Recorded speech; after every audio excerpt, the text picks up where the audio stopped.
and welcome here to TalkFCB, and welcome back to the channel here today, guys, where the focus is well and truly back on the football side of things. We're going to be talking today about Lamine Yamal. He is up for discussion, along with the latest on the injury to Raphinha that he suffered against Sevilla. And of course, we are going to have a full update on Ansu Fati, who's out on loan at Brighton. But we are going to be talking about what his long-term future may indeed hold. It is all coming your way today, guys, in the week of the Champions League. Let's do this. Because if we start, first of all, with that update on Raphinha, because further tests have been done after the injury that he picked up against Sevilla. Very unfortunate one, wasn't it? And it has been confirmed that it is a hamstring injury in his right thigh. And I think he knew that straight away. He knew that he couldn't continue. And I think from his reaction on the bench, he also knew that it was quite a serious problem. He knew that he had a spell on the sidelines coming his way. Really, really sad to see. And the word right now in the media on Raphinha is that he is going to miss around 4 weeks of action with that injury, which on the face of it there, that rules him out for most of October. It's quite lucky, if you like, that we have an international break coming in that month, so that helps us out a little bit with these injuries. But I think the big question right now is he going to be back? Is he going to be back in time for the Clasico? Because that comes there right at the end of the month. He should, if everything stays on track, and if he does indeed return within 4 weeks, be ready for that game, and he will be targeting that one against Madrid. And I think for Raphinha so far, guys, the start of the season that he's had, it's been very stop-start. You think about his opening game of the season against Getafe, gets sent off. He has to work really hard then to make his way back into the team. He's got Yamal, he's got Ferran that he's competing with, and he did put in then some really promising displays. And the latest, of course, against Sevilla, tried in that different role by Xavi, that more central position, showing his versatility, showing his quality, and now that has been cut short. He's ruled out for several weeks, and I want to see him back soon, and hopefully he has there a very speedy recovery. But speaking indeed about that right side, and speaking about the quality and the depth that we have in that area, it's another sort of injury here, whereby of course we're sad that Raphinha's ruled out, but we do have quality ready to step in. Lamine Yamal started the game against Sevilla and showed exactly what he's all about. Wonderful performance, yet another occasion this season. We're all sitting back and thinking, wow, we've got a player on our hands here. And the best news is right now, that is set to continue, because we have been a little bit nervous throughout the season so far, looking at Yamal's displays, looking at his quality, and thinking, okay, but his contract expires at the end of the season. This is running down. We've got to really get this wrapped up and quickly. But the best news is that today he will officially sign his brand new deal at Barça until 2026. That will be complete there with a €1 billion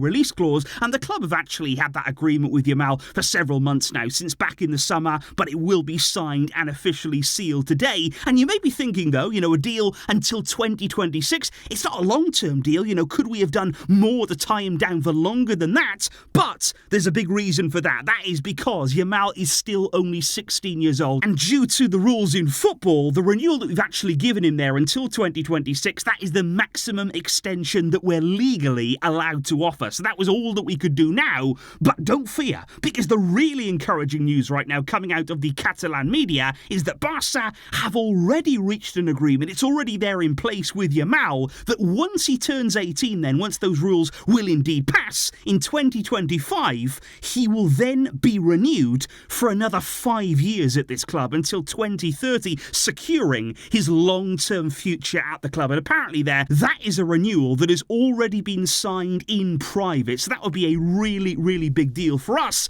because I think right now you're looking at Yamal, he's one of the best young players in all of football. He's somebody who could walk into any team in the world. They'd be happy to take him, and to be able to keep him at Barca, keep him in this team, keep him developing at this club for many, many years to come, that is what we all want to see right now. And I want to say, guys, the man who again has been key in all of this, yet again, it's none other than Jorge Mendes. He is, of course, the agent of Lamine Yamal. We all know about his close relationship with the club, with Joan Laporta, and it's no doubt helped right now with the smoothness of some of these negotiations, not only when it comes to Yamal, but I think we also saw it there with the renewal of Alejandro Balde, where everything was very calm. You know, there wasn't any panic, even though it was dragging on maybe longer than we would have, of course, due to registration issues. And of course, you're looking back at the summer too, how key Mendes was in the arrivals of Cancelo and João Felix too. And if the start of the season is anything to go by, we know we're going to be seeing more of him. We're going to be seeing a lot more of Jorge Mendes in the transfer windows ahead of us too, because that brings us on right now to Ansu Fati, who is, you guessed it, 10 points to you, another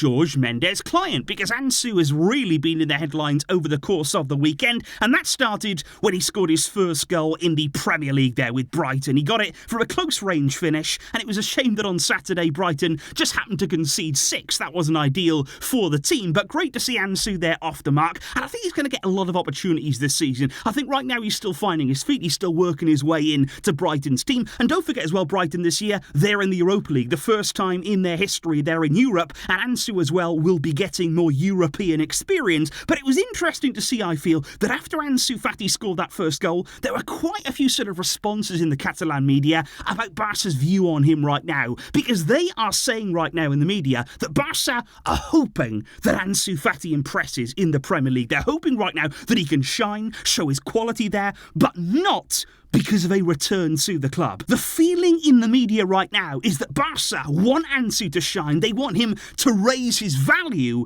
in order to be able to sell him next summer to a big club for big money in the Premier League. So that is Barca's point of view right now, reportedly. And I'm just wondering, guys, what do you make of that right now? Do you believe that is how Barca are genuinely feeling? Do they want Ansu to impress, to really show his quality and what he can do in order just to get the big money next summer for him? Or are we too soon in the season here to be making any final decisions just yet? Because the feeling has been that if Barca, say, want to sign Cancelo and want to sign João Felix at the end of the season, they're going to need a sale to help that happen. They're going to need some money coming in. We know what La Liga are like. We're going to need to do a lot of things to make that happen. But I think right now, you know, very, very early days, we don't even know, for instance, what Atletico Madrid would want for João Felix. We have no idea really about the valuation. We've heard rumours of, say, 80 million euros.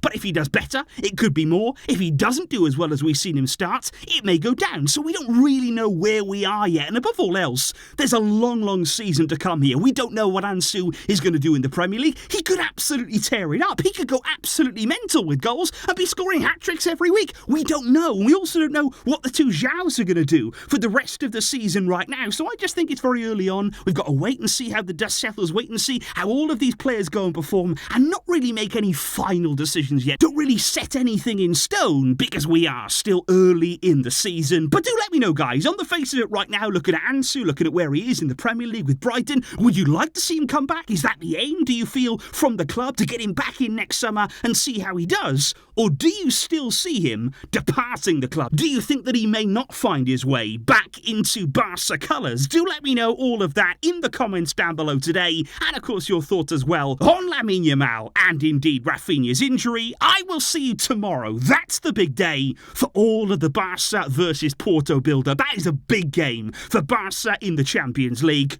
I will see you tomorrow for all of that good stuff. Thank you indeed though for joining me here today and for all of your thoughts. But until next time, as always, Visca, El Barça.